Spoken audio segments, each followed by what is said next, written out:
A12.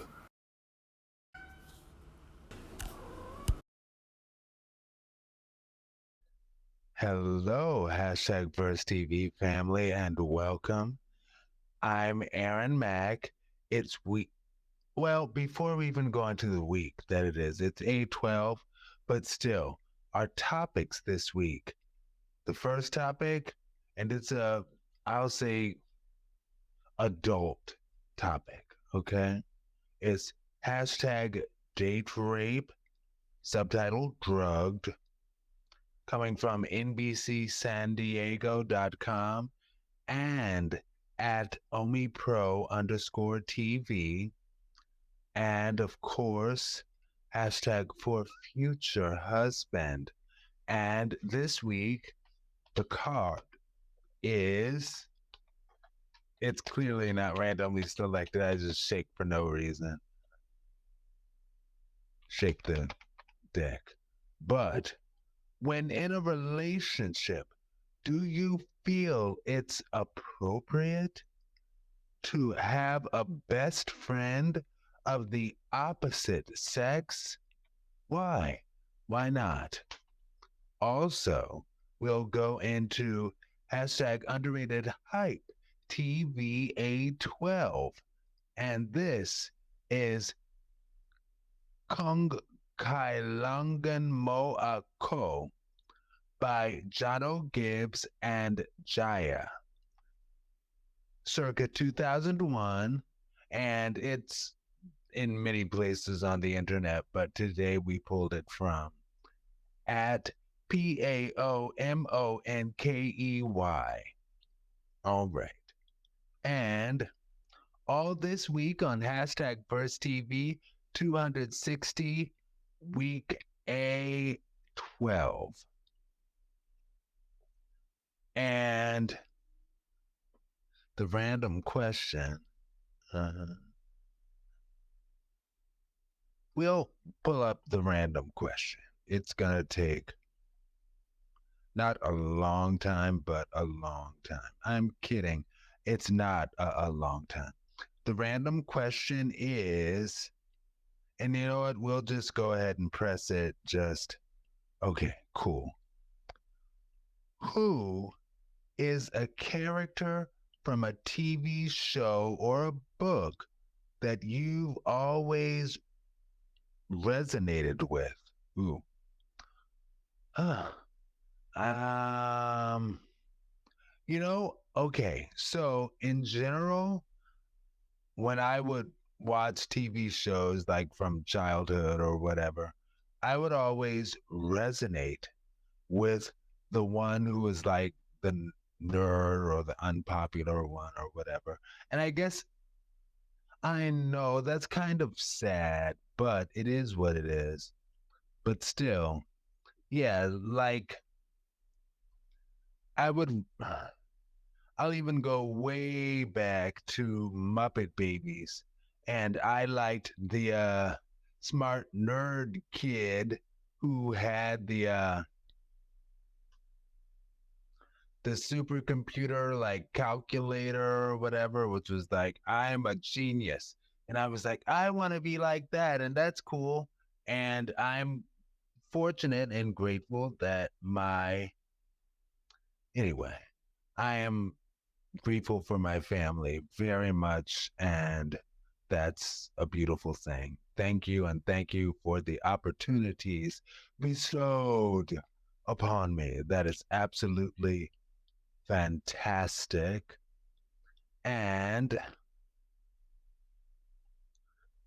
the song this week, you know what? Before we go to the song, I would like to extend a thank you. Thank you to everyone. And this is thanking every country in the hashtag Verse TV family. Yes, thank you. United States, thank you. Belgium, thank you. Germany, thank you. China, thank you. Canada, thank you. Thank you all for sticking with hashtag Verse TV, okay? Yes, You, hmm, well, what was that meme that was going around a lot? You are the real MVP or whatever. But thank you all so very much for sticking with me and hashtag Verse TV. Ooh, my brother is actually on his Etsy shop making a hat that I'm gonna wear like out and stuff. Like I just thought I was like maybe I could wear it when recording the show, but I'm like, yeah, it's kind of hot. So because what I do for air conditioning is good Vornado fans. Oh, that's a very long story that I will not go into. Suffice it to say, that's what I do for air conditioning. And it works effectively enough. I don't know if it's effective enough that I would want to wear a hat. But when I go out and stuff, the hat that I asked them to make two hats. One hat says, live your truth. Yes, live your truth. The other hat, and it has the hashtag Verse TV logo, right? And the other hat says, can't give up, exclamation mark. And I like that because I tell that to people a lot, like in everyday life. Yeah. I currently use a walker and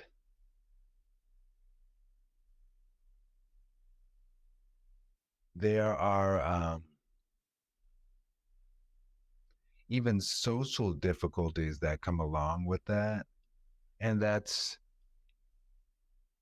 okay because can't give up, can't give up.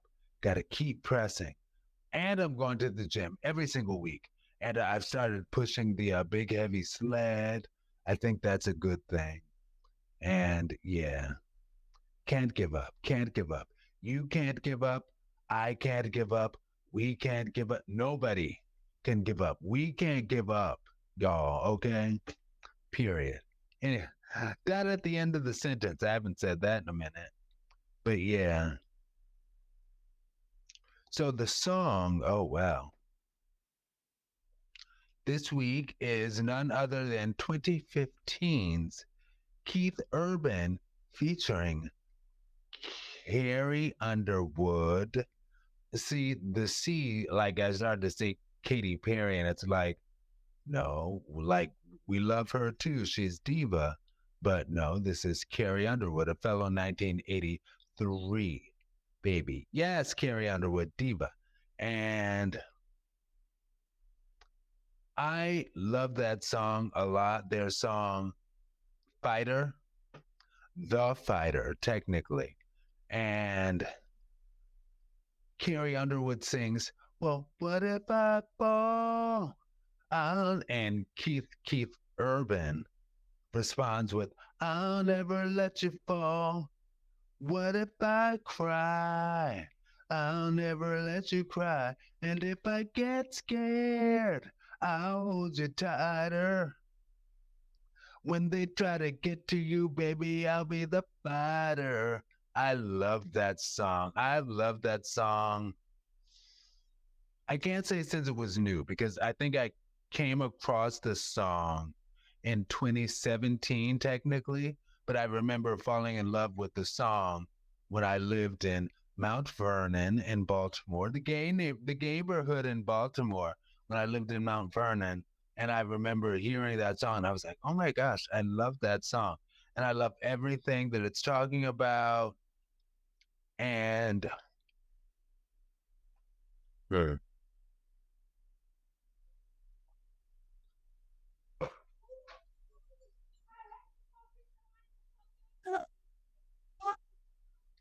I live in an urban neighborhood. Yes, I do. And I love it anyway. So, yeah, I was actually just talking with a friend of mine. We went on a trip to Detroit, and I went with him. He accompanied me because it's been so long since I've been in a club, lounge, gay atmosphere.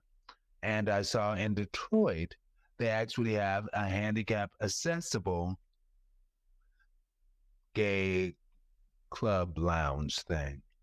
And we went, it was cool. I went in with my walker and I could kind of tell, well, no, and I'm not even going to say that. It was cool. Like a number of people spoke with me and they were like, yeah, it's good that you're still doing it, not giving up. You can't give up. And I remember one because it's kind of like an everybody gay club lounge, but everybody goes. And I remember this lesbian actually sat next to me at the bar stool, and she showed me that she's using a cane, and I was like, "We can't give up. We can't give up." She's like, "Yes, we cannot give up. We gotta keep going. We gotta keep going." I'm like, "Yes, sister." And even a woman outside of the venue spoke to me, and she was like, "Yes, yes, you're doing it." And I'm like, "Yes, can't give up. Can't give up."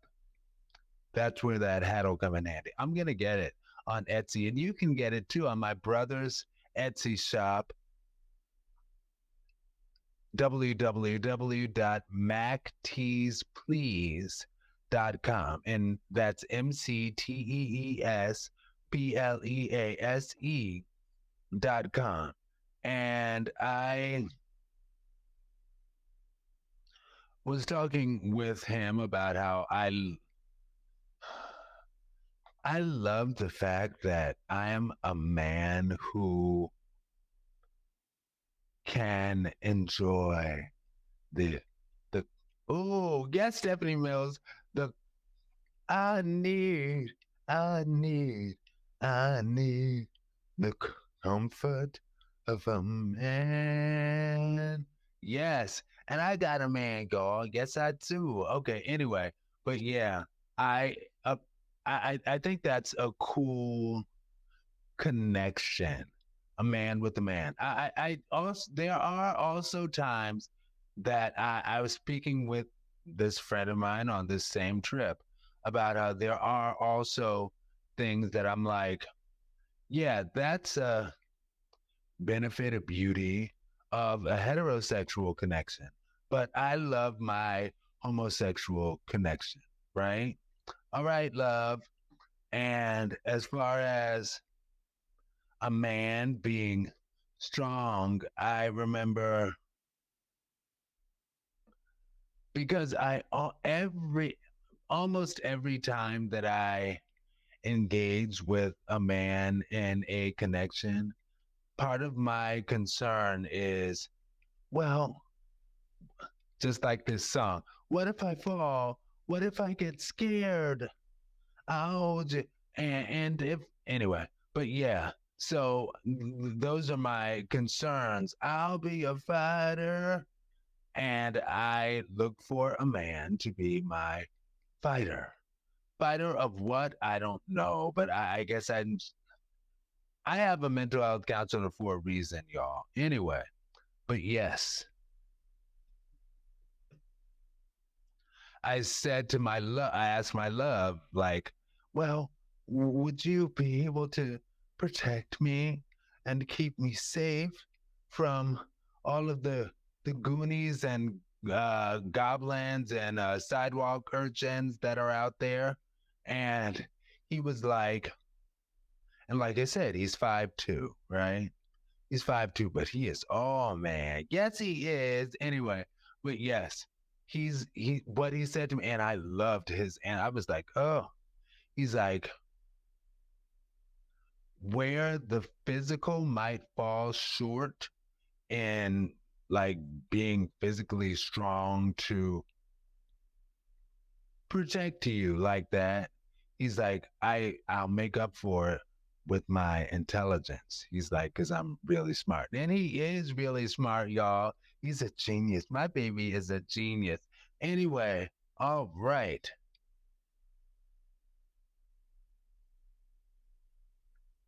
Yes. And oh, I'm out of time. I was going to say, I'm a proud neck. Fantasia taught me that. She was in an interview talking about how she is the woman in her relationship and her man is the head of their relationship. And she's like, the way it's supposed to be. The woman, the man is supposed to be the head of the relationship, but the woman is supposed to be the neck. I'm the neck. And uh, Fantasia, I too am a proud neck. I think that's just so silly. It tickles me clearly to call yourself the neck. But yeah,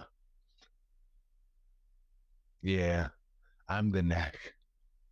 Yes, baby, I'm the neck. Okay. Anyway, whatever.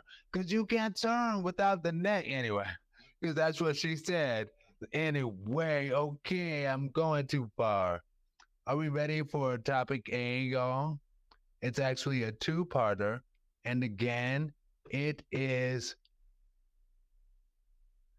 an adult topic.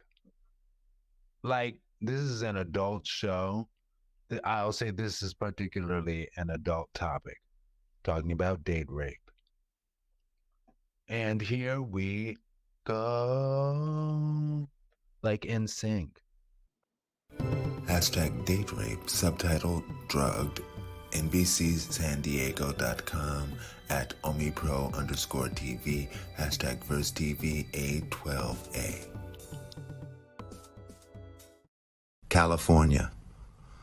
Date rape drug tests will soon be required in California bars. Coming this summer to a bar near you, Roofie Test Kits by Dave Summers, published March 25th, 2024, updated on March 26th, 2024 at 11:05 a.m. California state legislators passed Assembly Bill 1013. It requires liquor establishments with a Type 48 license to offer drink tests by mid to summer 2024 that can detect common date rape drugs. NBC7's Dave Summers spoke with employees at a Gaslamp Quarter bar on Monday who already have test strips available. If you're having a drink at Happy Does on Fifth Avenue, you are also welcome to a free chaser of sorts. It's a date rape drug test strip. Article continues below. Hashtag date rape, subtitled drugged, NBCSanDiego.com at omipro underscore TV, hashtag verse TV A12A. And at omipro underscore TV.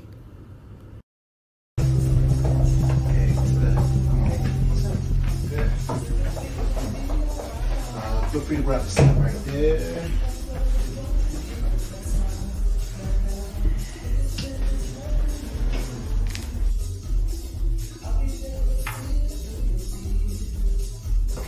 Oh, I don't really want anything to drink. Nigga, he drinking something.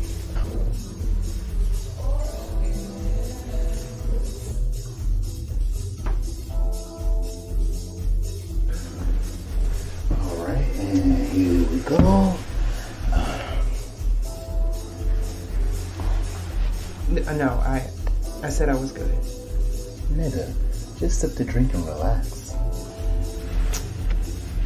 Yeah, I'm not really feeling this anymore.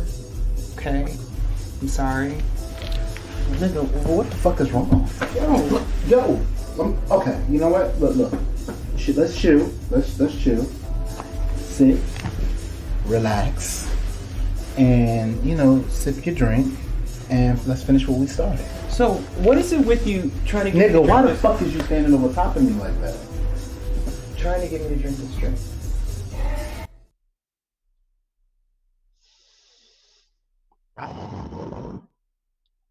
Date rape. It's a real thing. And I really wanted to cover this because I feel it's an important topic, not just for women, but also men, not just heteros, but also homos and everybody in between and outside of. It's important because anybody can become a victim. So don't. So, as far as that show, the guy who was wa- visibly drugging the alcoholic beverage of his date for the evening earlier in that show, and I love that show. That's Talks with Myself on Omi Pro TV. I love Omi Pro TV. Thank you, Roger Omius. You are exceptional. Everything that you do is exceptional. Anyway, but yes, so that show is on Omi Pro TV. And earlier in this show of Talks with Myself, that's one of the shows on that digital network, if you will. One of the shows Talks with Myself. That guy who was Ruthieing or whatever the other guy's drink, he actually raped the main character of this show earlier on in the show, pulling some similar mess. Now, technically, spoiler alert, the other guy in this video, he actually does manage to get away. So that's a good thing. Hallelujah. Now, date rape is real, very real, because oof, and people just doing dishonest stuff. And first, the date rape example that I'll give, a friend of mine, he was raped by, I believe, his boyfriend at the time and another man. And they, I think, I don't know, I might be mixing up the story a little bit, but I think they drugged him and then raped him with HIV, of course, rapist. And he said next thing he knows, he woke up and he was in a pool of his own blood, and later found out that he's now HIV positive. And that really sucks. And I want to give my personal story as well as a warning of sorts for people, because back in my sexual exploration days, I also affectionately refer to them as my thought days. I remember I went over to this dude's hotel. I know, y'all. But he rented a hotel room or whatever. And I get there and find out, oh, he's actually a porn director. I just thought it was cute and interesting because, oh, well, once every 6 months, I'll watch porn. But yeah, he's a porn director. And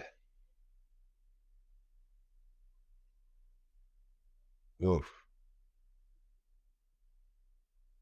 I didn't put all of this together at that time, but he actually, in wanting to, I don't know how necessary that is, so I won't share it.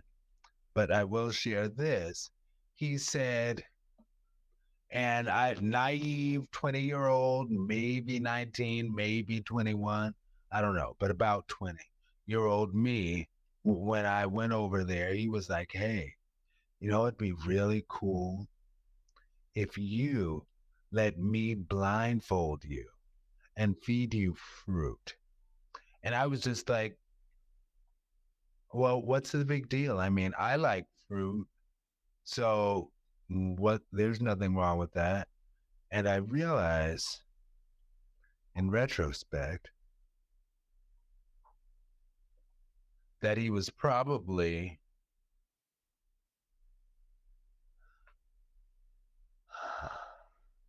he drugged the fruit, and I didn't realize that. Like, that's why I was blindfolded, and because the fruit probably looked disgusting with the drugs in it, and he gave me the fruit. And I will say, sexually, I was the most sexually wild than I've ever been before and ever been since with him. And he probably had some cameras set up in there. I don't know. But this was years ago, and this was in the days. Anyway. But yeah, he probably wanted something good. But in spite of it being my wildest sexual activity, it probably wasn't that great because I'm just not that good at sex. I try, I give it the good old college try, and particularly back then, like no pun intended, but that's what it was. I gave it the good old college try, but I just wasn't that good at sex. And I speak with my love about stuff like that a lot, and I'm like, I hope that's not a problem. And he'll say to me that he's like, Aaron, sometimes you just worry way more than you need to. It's gonna be okay. And I'm like, but when you get here, because we're currently an ocean apart, currently, currently, currently. When you get here, I want to make sure that you're not disappointed in my disappointing performance sexually. And he's like, Aaron, that stuff doesn't matter. It doesn't. And I'm like, oh, thank you. You're so sweet. I'm going to try my best to do my best. That sounds like the Scout oath. I was a Boy Scout, y'all. Not only that, but I am an Eagle Scout. I remember my mom years ago told me about this dude who was a grown man, probably in his 40s, I guess, at that time. And he was like, he told my mom when people ask, oh, were you an Eagle Scout? He's like, no, I am an Eagle Scout. Thank you. So, yes, I am an Eagle Scout. I'm 40, but I am an Eagle Scout. Yes. Okay. And I think that's contributed to part of my can't give up mentality. Can't give up. Boys, scouting is actually a great thing that I recommend for all. I would say boys, but it's my understanding now they're being more open. So it's no longer called Boy Scouts or Girl Scouts. It's just called scouting. And I think that's a cool thing. I guess it's similar to the 4-H club and now, but just with different values, and that's cool. So I always say first date, public place, and yes, hookups are a real thing. Sometimes people have hookups. I've done hookups. Okay, so I won't go into that story for the sake of time, which is good because I probably shouldn't have done it anyway. But yeah, first date, public place. Yes, hookups are real. Make sure if you're going to do a hookup with somebody, and i.e. not have first date in a public place, make sure that you at least have a friend or somebody who knows exactly where you will be, who knows exactly where you're going. Ooh. And that's important. And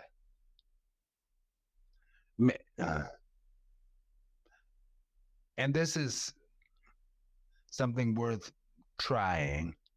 Make sure that you have them on speed dial.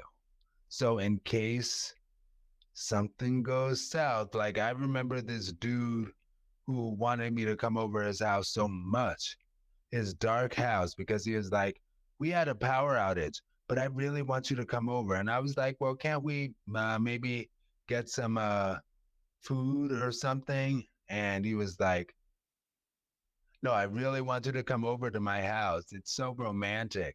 It's like, but you have a power outage. What do you want? Why do you want me to come over?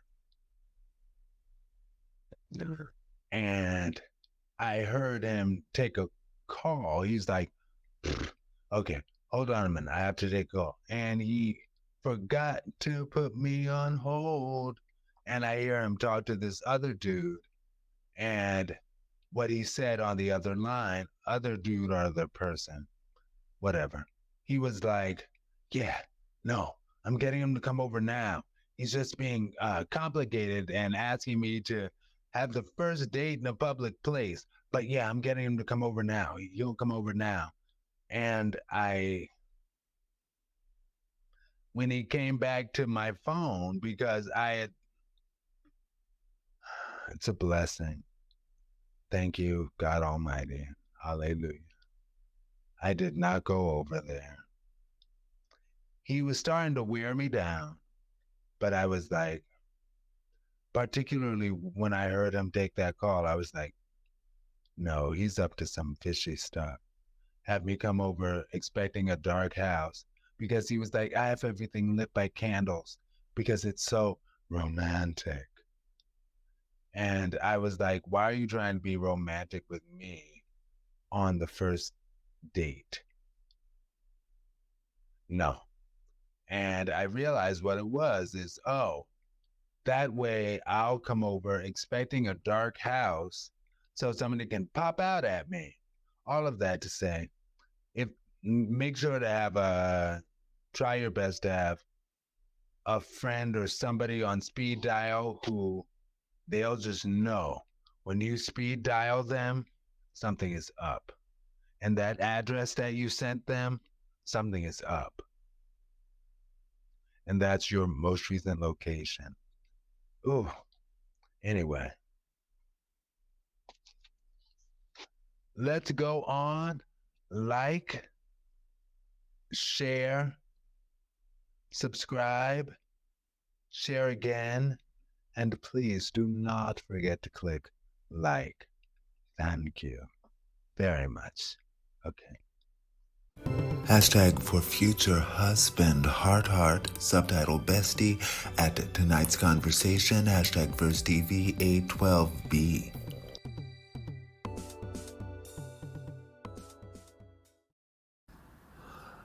When in a relationship, do you feel it's appropriate to have a best friend of the opposite sex? Why or why not? So, the way that this is worded, it's kind of directed more for the heterosexuals, but I get it. Tonight's conversation, they are, for the most part, a group of heterosexuals. I think it would be cool if they had some gay representation, but I still think they're a cool show. And tonight's conversation cards, yes, that is more hetero leaning. I feel that a way to word it that's less hetero leaning and more open to all of us is to just say if they had a best friend of the gender to which you are most attracted. But that's complicated as well because question at the end of the day, trust is key. Okay. And it's the same trust that my mental health counselor spoke with me about in terms of the fact that even when I marry my love, because she's a married woman, even when you're married, there has to be an amount of trust to acknowledge that your spouse is not, or to acknowledge that your spouse, whatever, is not the only attractive person in the world. And that's okay, right? Now, you could say the most attractive person in the world. That's cool. I try to force myself to think that way. But I don't think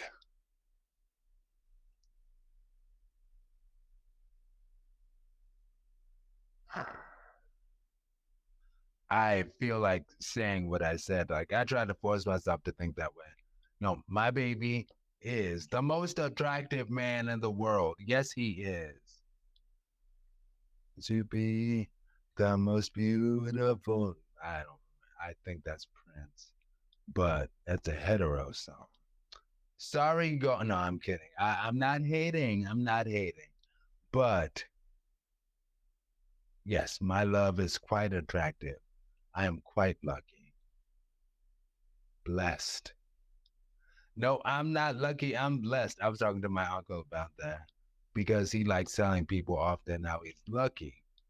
And he's like, now people are trying to respond with, well, I'm not lucky. I'm blessed. They got that from Nicki Minaj and their church. And I got it from her too. I get it. I get it. And again, this particular uncle of my maternal uncle, I only have one maternal uncle. He is a self-proclaimed, I don't need to discuss all that, but suffice it to say, he's comfortable calling himself lucky and not using the term blessed. So, as we come to a greater societal actualization of the Kinsey scale, stating that pretty much everybody is somewhere in the middle, sexuality wise. And it looks like Gen Z is starting to take that on, and people are like, wow, all of Gen Z is gay. No, they're accepting the fact that most people are somewhere in the middle, and that's okay. That's cool. Anyway, when you know that attraction comes in many vessels, when you know that attractiveness comes in many vessels, how will you deal with your insecurity at that point, as far as your partner's best friend being of a gender to which they are attracted? Because, again, as attraction becomes more open and people are more open to acknowledging that, oh, it's actually okay to be attracted to somebody of X gender or Y gender or XY chromosome combined. I don't know, I'm just being silly. But whatever gender, male, female, in between, outside of, whatever. As we grow to acknowledge that, are you going to be comfortable acknowledging that, you know what, your partner having a best friend of a gender to which they are attracted, technically that could be any gender. So why would you hang yourself up on that? All right.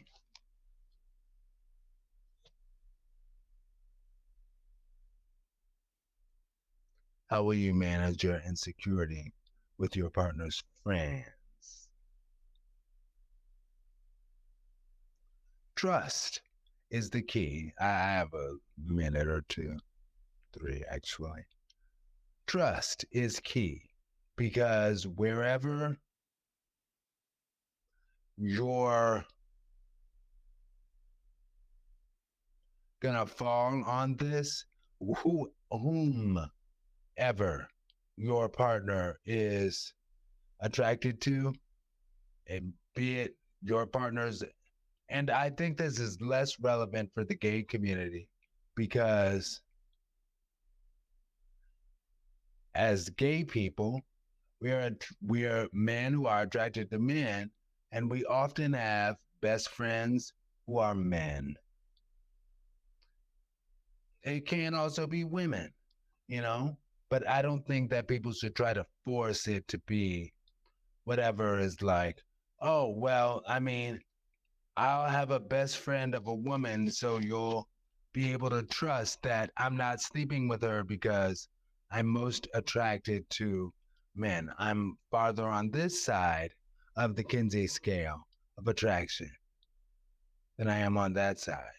So I think, again, what it just comes down to is trust. Baby, love, I almost said your name. I'm not going to say your name, but baby, love, I trust you. Yeah. Yeah. Just like when I talked to my mental health counselor about condoms, and she was like, yeah, but there's a difference between your boyfriend and your husband. So I acknowledge there should be some added trust there because y'all said till death do us part. For better or what? I'm not going to sing that song because that's not a happy song. But anyway, yeah, like, share, subscribe, share again, and please do not forget to click like. Thank you. Here we go. Hashtag underrated hype TV 812 Kung Kailangan Mo Ako Jono Gibbs and Jaya circa 2001 at PAOMONKEY hashtag First TV 812C.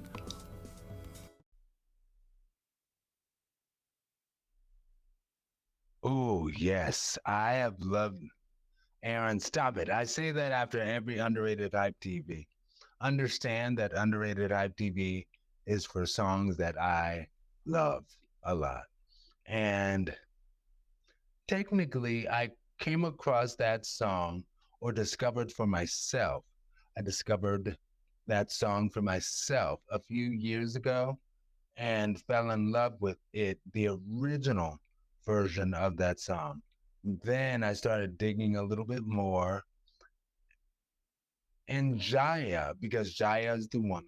They're Filipino, and y'all need to check out the Philippines. Philippines is doing some great stuff.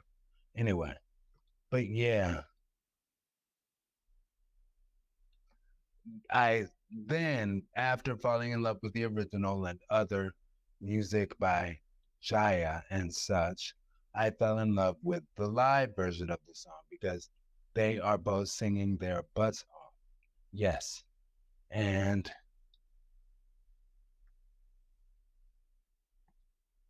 I love belting divas, and Jaya is indeed a belting diva, as you could see on that brief video. You can watch the full thing at PAOMONKEY.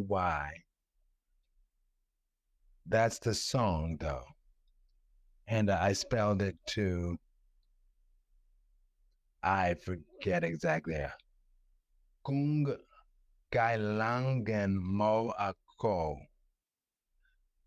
I've kind of got it. That's kind of it.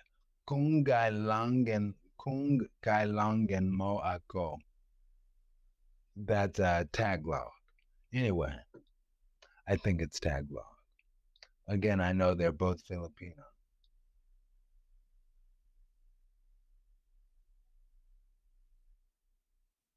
Yeah, and I started digging into foreign music a number of years ago because it's like, it seems we try so hard to make music difficult to understand.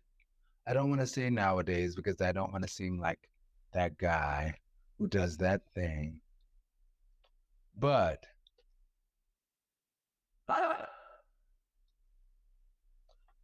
Music is so hard to understand. It's like, understand the lyrics. I'm like, well, I might as well listen to foreign music and dig the different melodies, the different vocalists, the different instrumentals, all of that. Because I don't need it to be in English, because when it's in English, I don't understand it anyway. So, at the top of that video, John O. Gibbs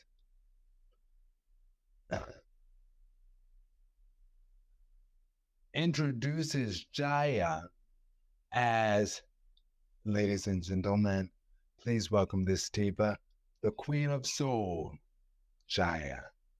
And I remember the first time I heard that, I was like, how dare you?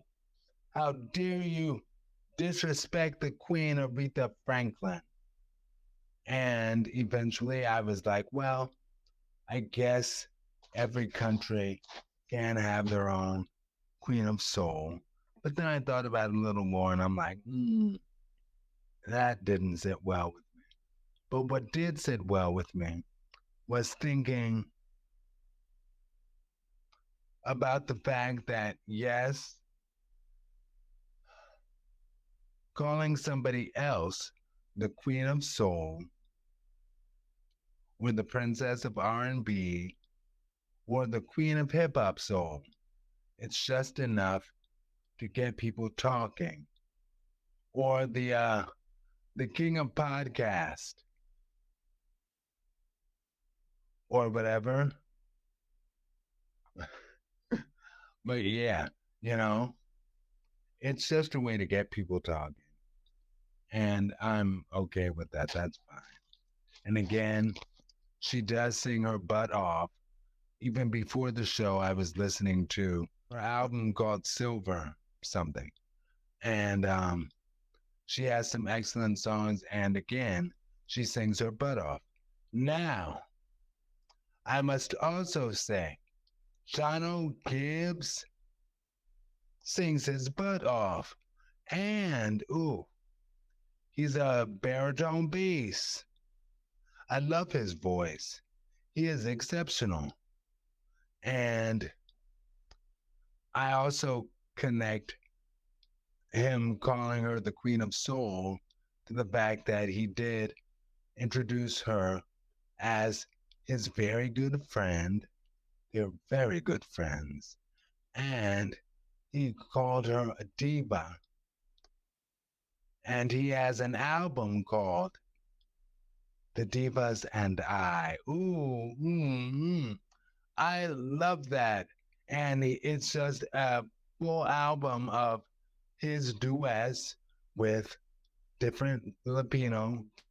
I love the fact that he has an album entitled The Divas, or entitled Divas and I. No, he's got a wife, so he's hetero. So I think that's totally cool that he has an album called Divas and I. I think that here, it perhaps would not be received quite as comfortably, openly for somebody a hetero man, to call an album Divas and I. But as a homosexual American man, I love him having an album called Divas and I. And they're all singing their butts off. All right. This is going to be a quick show because things are messing up. Talk to you later. Hashtag VerseTV family. Peace. Hashtag VerseTV.com. Stay blessed. A12.